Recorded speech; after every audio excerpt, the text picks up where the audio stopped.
Kalau pihak pengelola atau mudharib dia melakukan pelanggaran prosedural, dia melakukan sesuatu yang tidak boleh dia lakukan, dia membeli sesuatu yang dilarang untuk dibeli, maka dia bertanggung jawab terhadap harta tersebut. Ya. Nah, maka Bapak Ibu sekalian yang dimuliakan Allah. Jadi kalau dia melanggar prosedural dan rugi, dia tanggung ruginya. Nah, cuman menarik di sini. Gimana kalau dia melanggar prosedural kemudian dia untung?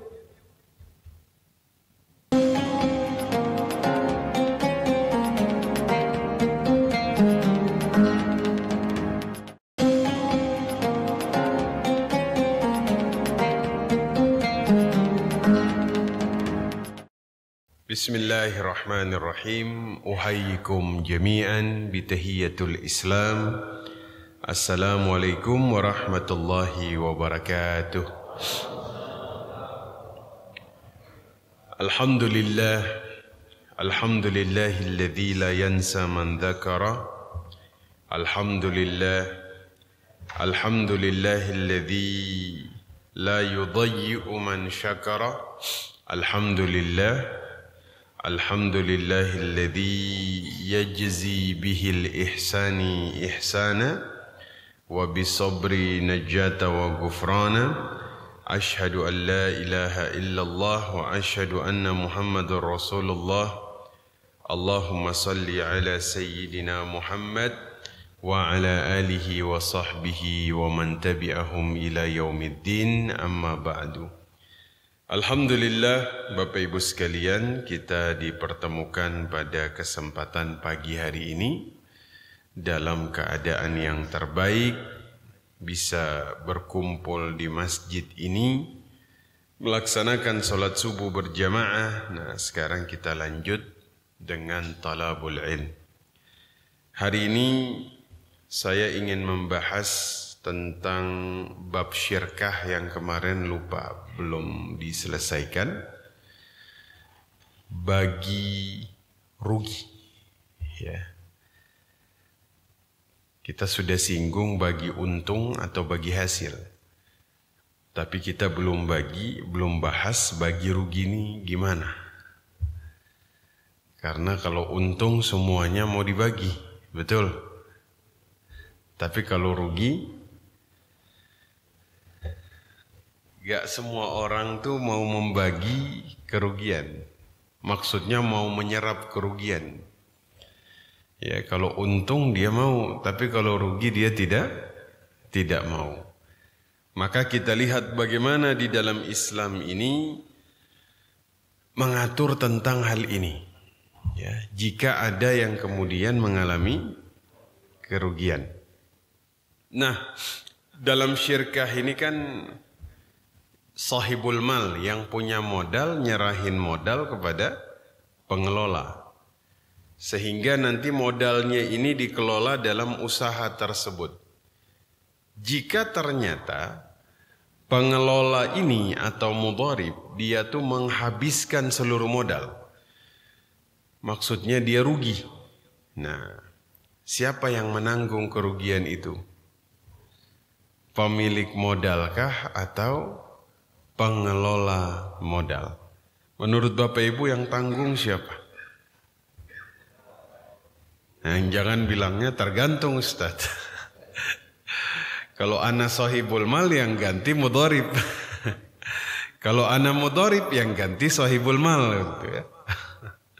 Nah, kita lihat seperti yang kita ketahui ya, pola syirkah atau kerjasama yang lazim dan umum terjadi di masyarakat, ini polanya tuh pola mudharabah. Ya, kalau orang-orang Hijaz itu mereka menyebutnya qirad. Ya. Nah, cuman biasanya kita menyebutnya dengan mudharabah. Di mana nanti ada pemodal, ada pengelola, ya. Nah, rugi adalah salah satu perkara Ya, kita semuanya menghindari kerugian. Ini hal yang lumrah ya. Artinya jika rugi kita hindari, makanya ada keilmuan namanya manajemen resiko. Ilmu yang kemudian mempelajari, memanage jika terjadi resiko kerugian. Ya. Namun rugi ini nggak bisa dihilangkan Bapak Ibu. Nggak bisa dihilangkan. Maksudnya sunnatullah dia pasti muncul. Ya. Kita nggak bisa menjamin nggak rugi. Sebagaimana kita nggak bisa menjamin nanti untung.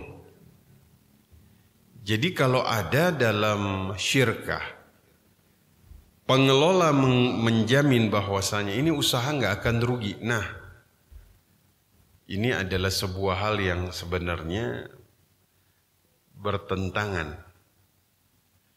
Ya, jika sudah muncul ungkapan bahwa usaha ini pasti untung, nggak akan rugi saya jamin. Di sini Bapak Ibu sudah harus berhati-hati sebenarnya. Karena rugi itu nggak bisa dihilangkan, dia pasti muncul. Entah nanti Allah berikan kita kemudahan dapat untung atau ternyata memang kita rugi. Makanya itu dibahas di sini. Kerugian dalam hal usaha syirkah kerjasama itu disebut wadi'ah. Wadi'ah ini artinya kerugian yang muncul di dalam syirkah. Siapa yang tanggung jawab jika ternyata terjadi kerugian? Pemodal, Pak. Sahibul mal yang tanggung kerugian. Ya. Nah, di sini kita lihat ada catatannya tapi bahwa dia menanggung kerugian jika misalnya pengelola ini mengelola usaha yang disepakati sesuai dengan apa yang sudah mereka sepakati. Artinya mudharib ini dia tuh menjalankan sesuai dengan ketentuan. Sesuai dengan syarat-syarat yang sudah disepakati. Terus mudharib ruginya di mana? Kalau misalnya pemodal yang menanggung, ya dia rugi tenaga, dia rugi waktu. Bahkan yang lebih berbahaya lagi, dia rugi nama baik. Karena nama baik itu sangat mahal harganya, Pak. Ya. Nah, jadi kalau misalnya seseorang sudah menjalankan usaha sesuai dengan kesepakatan dan syarat, namun ternyata tetap rugi, maka yang tanggung siapa? Pemodal. Ya.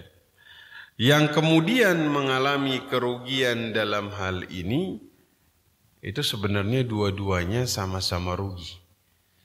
Mudharib itu rugi waktu, rugi tenaga. Ibnu Qudamah al-Maqdisi. Ibnu Qudamah ini seorang ulama bermadhab Hambali, ya, Imam Ahmad ibnu Hanbal. Dalam kitab Al-Mughni, beliau mengatakan tidak ada perbedaan pandangan dalam masalah ini. Rugi yang tanggung pemodal jika usaha ini sudah berjalan sesuai dengan syarat dan kesepakatan. Ya, nah, beliau mengatakan dalam syarikah mudharabah, kerjasama, syirkah, ya, kita kasih modal, kemudian seseorang mengelola modal, ya, maka wadi'ah atau kerugian yang muncul, ya, ini hakikatnya modal mereka ini habis, ya, ini jadi urusan pemodal, ya, bukan tanggungan pengelola, ya, namun yang terjadi pada saat itu adalah sebenarnya dua-duanya sama-sama mengalami kerugian. Ya, dan ini juga berlaku dalam kerjasama musaqqat atau muzara'ah. Kalau mudharabah itu kerjasamanya modal, tenaga. Modalnya itu biasanya uang. Kalau muzara'ah itu modalnya bukan uang tapi tanah. Saya punya tanah, antum yang kelola.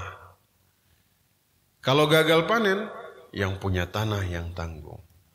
Petani rugi juga, rugi tenaga, Pak. Kan dia setiap hari dia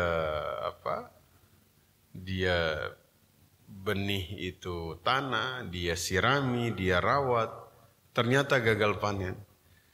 Maka dia juga rugi. Rugi tenaga, rugi waktu. Yang punya tanah, ya dia rugi. Modalnya kan tanahnya.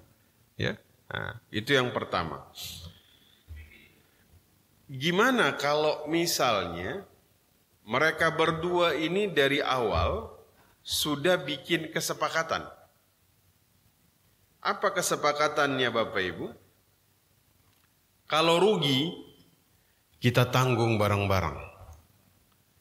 Saya tanggung, antum juga tanggung.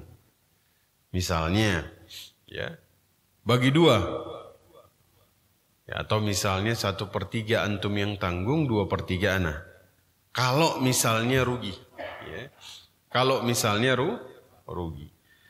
Nah, sebenarnya syarat dan ketetapan ini dia agak bertentangan. Jika dari awal mereka sudah kemudian sepakat rugi dibagi sama-sama. Ya.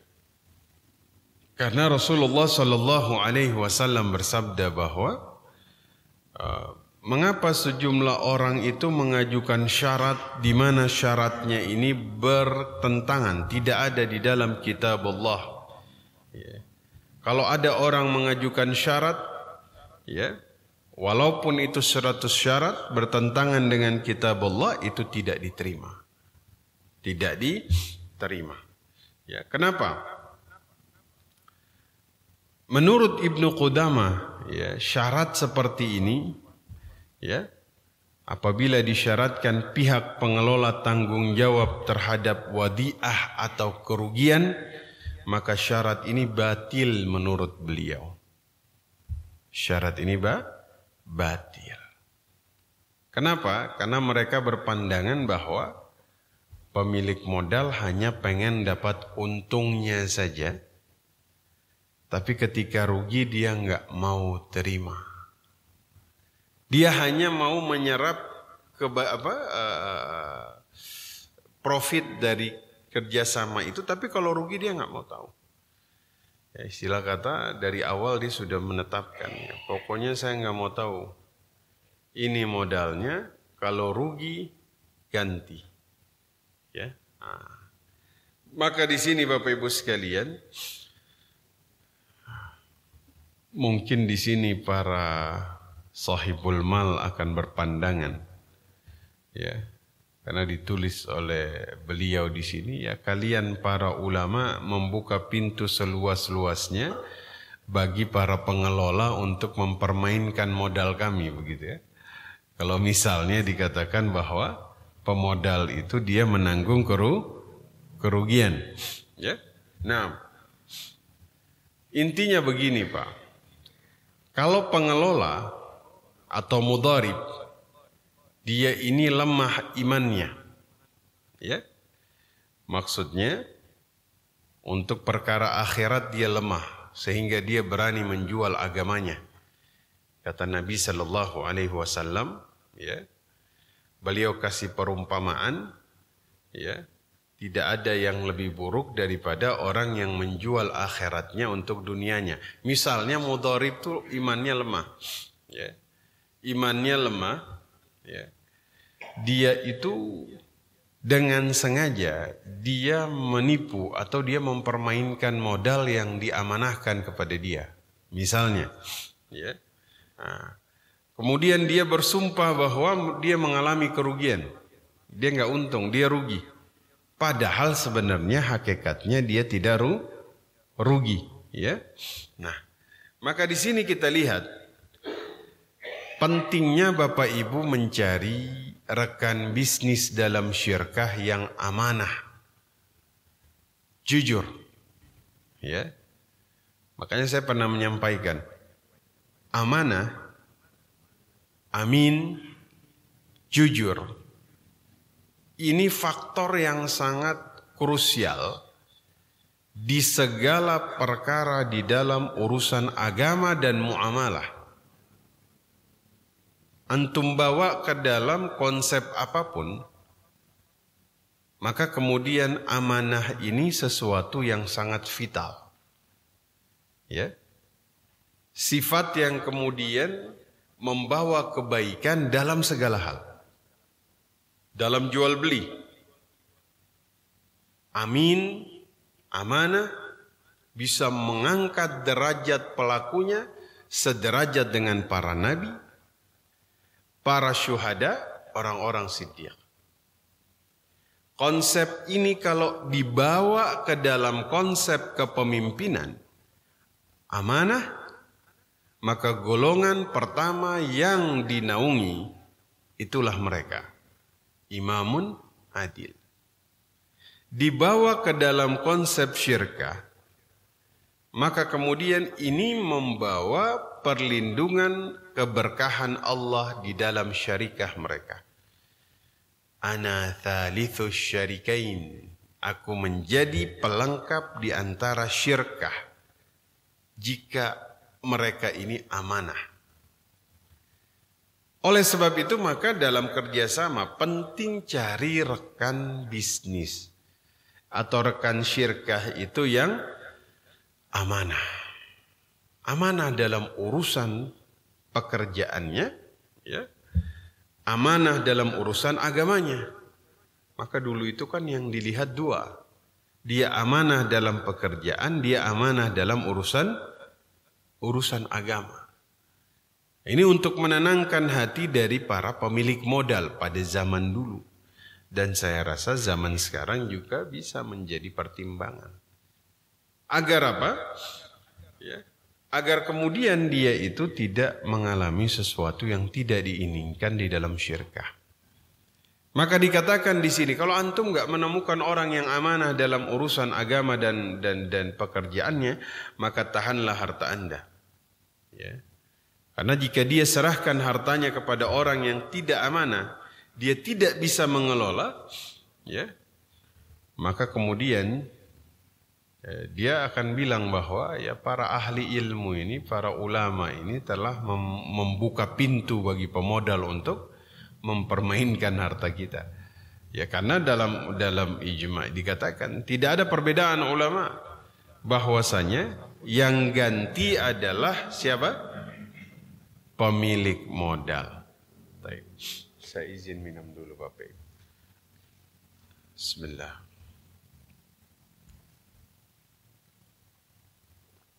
Jadi saya ini harus banyak minum katanya. Ya. Kemarin di Mekah itu saya dirujuk ke rumah sakit. Di Ajiat. Ya. Sampai ke King Faisal. Jadi perut sebelah kiri sampai pinggang ke belakang tuh sakit. Ada indikasi batu ginjal katanya.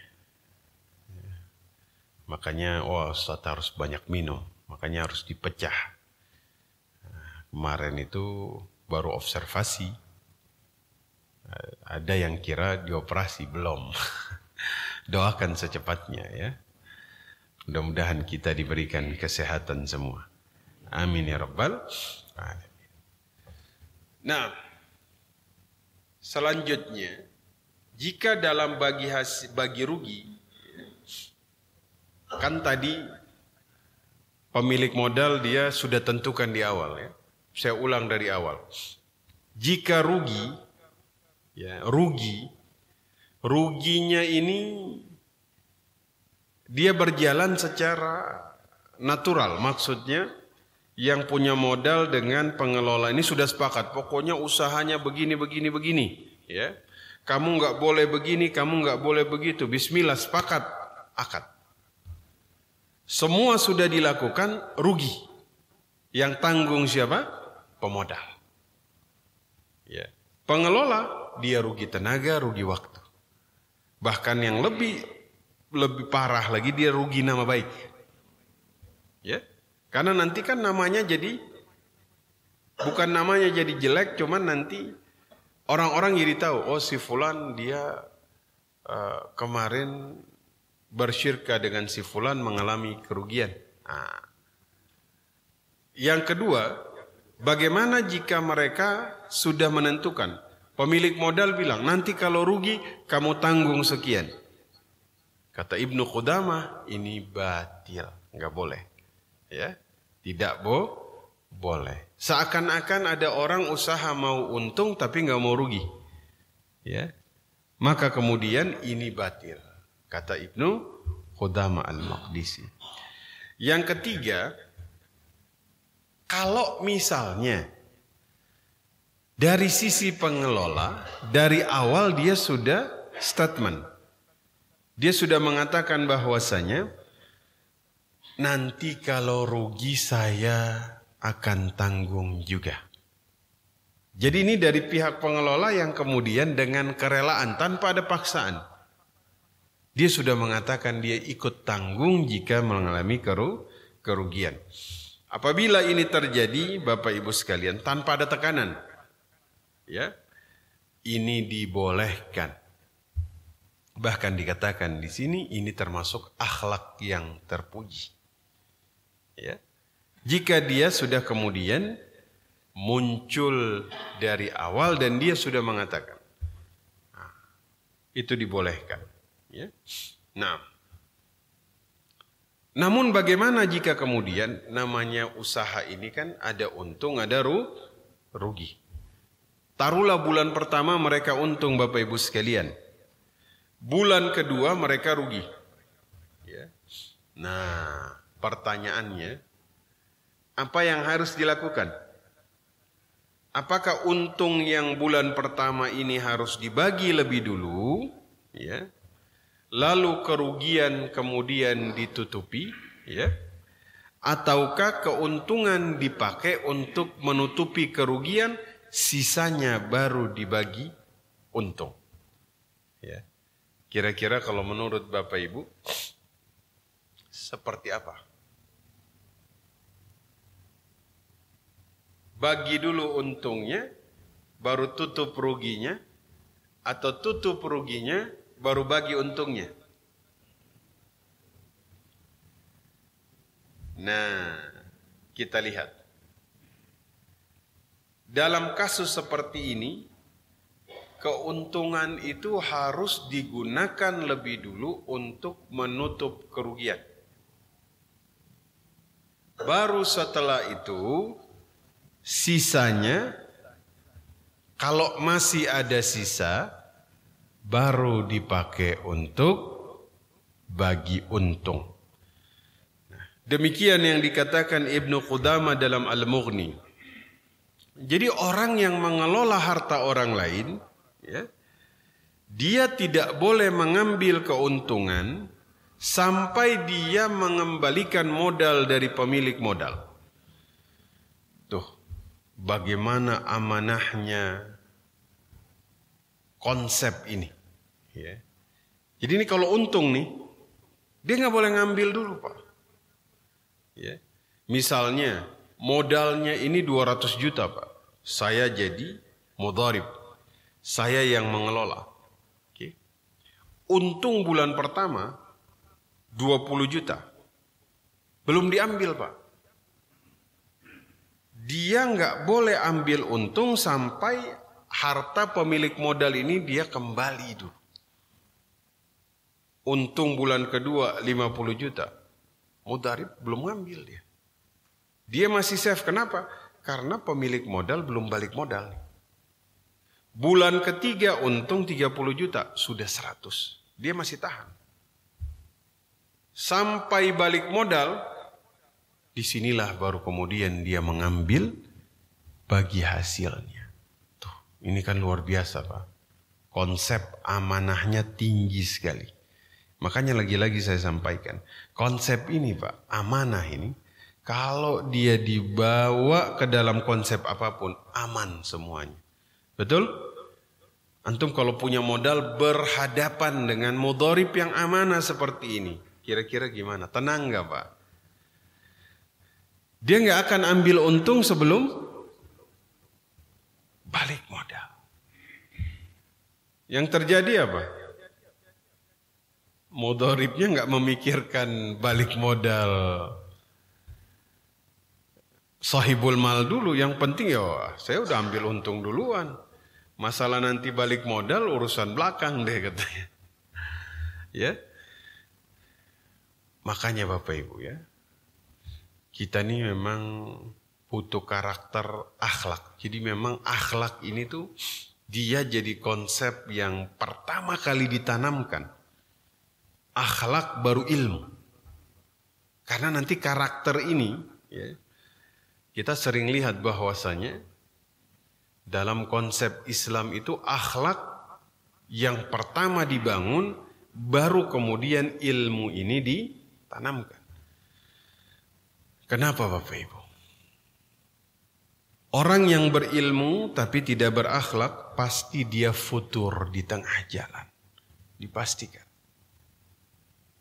Walaupun ilmunya tentang muamalah ini dia dalam, begitu mendalam, begitu luar biasa. Tapi kalau tidak amanah, pasti dilanggar. Akhlak. Innama bu'ithu illa li'utammima makarimal akhlak. Ya. Makanya Masya Allah. Akhlak berbicara lebih dulu daripada kata-kata. Bapak Ibu menilai seseorang lebih dulu dari akhlaknya atau dari kata-katanya? Akhlaknya. Kita akan lihat dulu ya, bagaimana adabnya. Ya, adab nih Masya Allah Pak, pentingnya luar biasa. Makanya Allah itu memuji baginda Nabi Sallallahu Alaihi Wasallam di dalam Al-Quran, innaka la'ala khuluqin azim. Karakternya. Maka di sini Bapak Ibu sekalian, ya, untung harus menutupi kerugian, baru hasil sisanya dibagi. Betul? Ini ada mudharib, untung dia bagi dulu, diambil dulu untungnya. Nanti ruginya, bodoh amat. Yang penting untung saya sudah diambil. Ya, Masya Allah. Luar biasa Bapak Ibu sekalian ya. Amanah. Ya, salah satu sifat yang akhirnya nanti dalam kita tahu dalam konsep apapun ini jadi syarat. Ya, sama seperti kepemimpinan ya.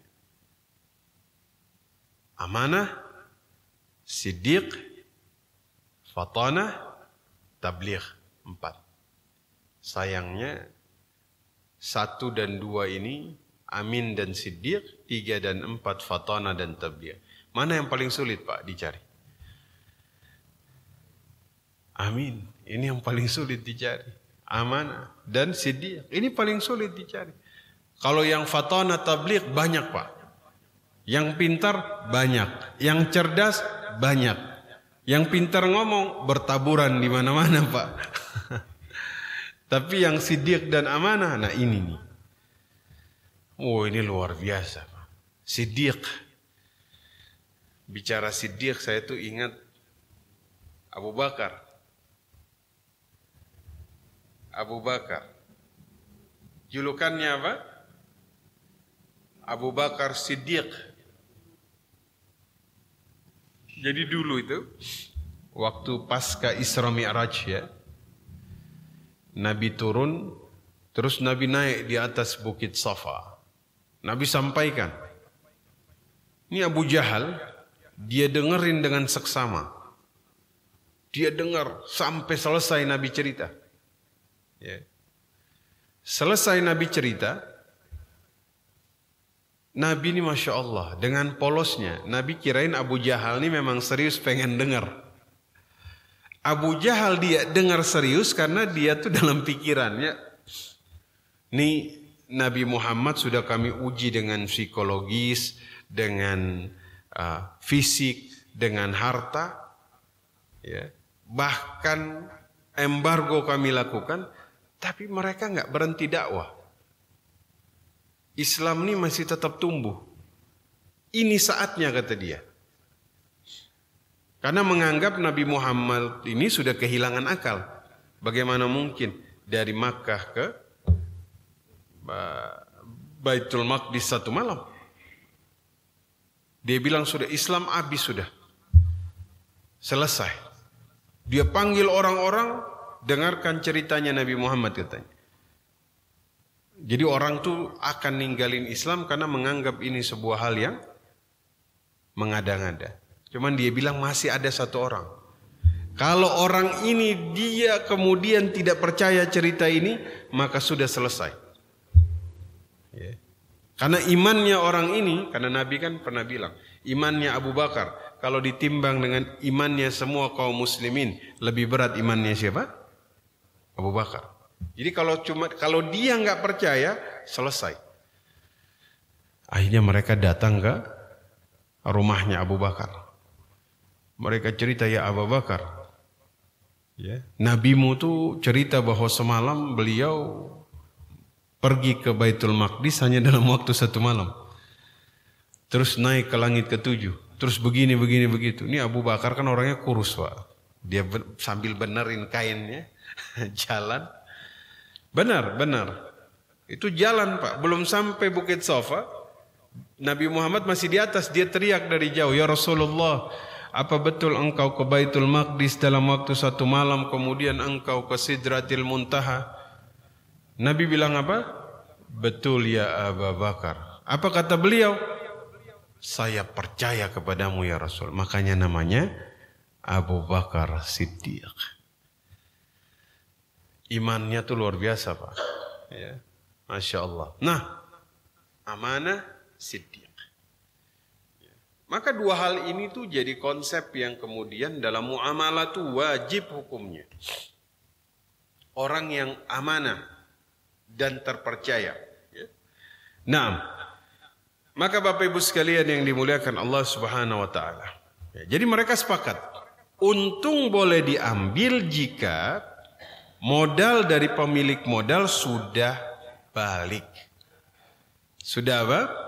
Sudah balik. Ya. Makanya dulu, Pak, bagaimana Islam ini tersebar sampai ke Eropa, sampai ke Afrika, Asia. Ya karena sifat-sifat ini. Antum bayangkan, mereka bermuamalah, mereka bersyirkah dengan orang-orang non-muslim di luar sana, pakai konsep ini. Untung belum diambil, sampai pemilik modal balik modalnya, sekarang saatnya baru saya ambil untung. Nah, bisa dibayangkan bagaimana ternyata ini jadi dakwah bagi orang di luar sana. Ini orang-orang muslim ini amanahnya luar biasa ini. Jujurnya luar biasa. Megang harta orang lain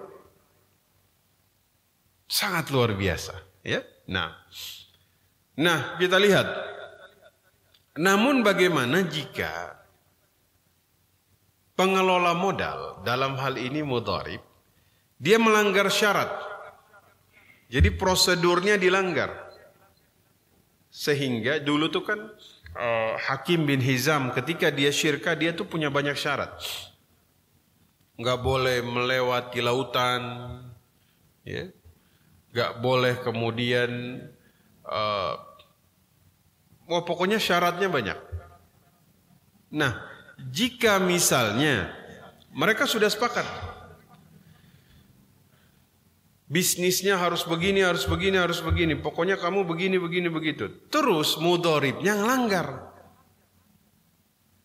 Dia melanggar ketentuan. Rugilah mereka. Nah, disinilah pengelola tidak menanggung rugi. Yang menanggung rugi adalah mudharib.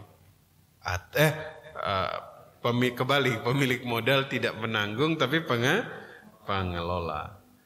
Makanya Bapak Ibu kalau dalam usaha apapun, syirkah, kerjasama, jangan lupa poin-poinnya ini disepakati. Silahkan. Ya. Nah, dikatakan oleh Ibnu Hazm, Ibnu Munzir, Ibnu Abi Syaibah, ya, mereka sepakat bahwasanya, termasuk Ibnu Qudamah, Kalau pihak pengelola atau mudharib dia melakukan pelanggaran prosedural, dia melakukan sesuatu yang tidak boleh dia lakukan, dia membeli sesuatu yang dilarang untuk dibeli, maka dia bertanggung jawab terhadap harta tersebut. Ya. Nah, maka Bapak Ibu sekalian yang dimuliakan Allah. Jadi kalau dia melanggar prosedural dan rugi, dia tanggung ruginya. Nah, cuman menarik di sini. Gimana kalau dia melanggar prosedural kemudian dia untung? Tadi kalau rugi dia tanggung kan?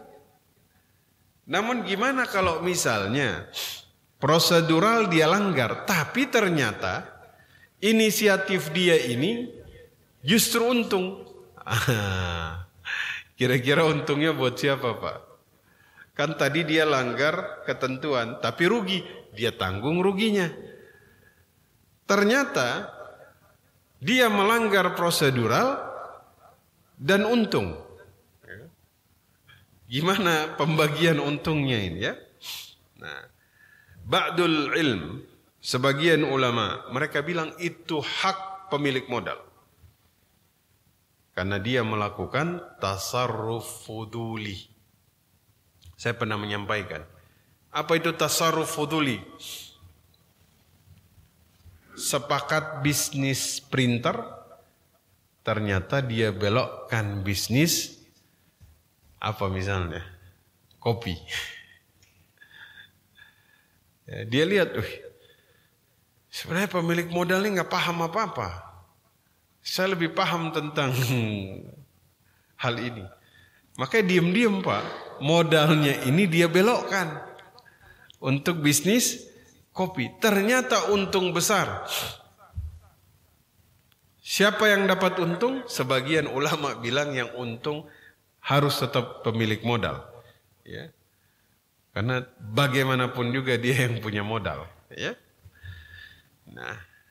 Bahkan ada juga ulama yang bilang sebagian untung kasih fakir miskin.